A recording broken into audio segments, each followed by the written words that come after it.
सबैजना आफ्नो दुनियाँमा खुसी छन् आफ्ना साथीहरूसँग। मान्छेहरूले साथी कसरी बनाउँछन् होला, कसरी खुलेर कुरा गर्छन् होला।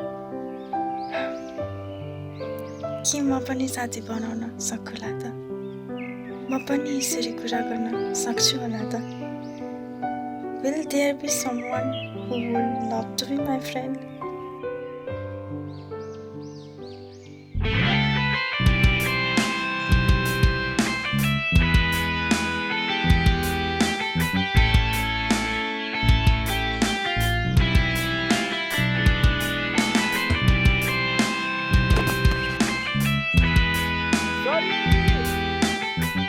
कस्तो केयरलेस मान्छे होला यो मान्छे। पक्कै पनि डिसिप्लिन र म्यानर नभएको हुनुपर्छ। He hit me and even didn't say sorry properly.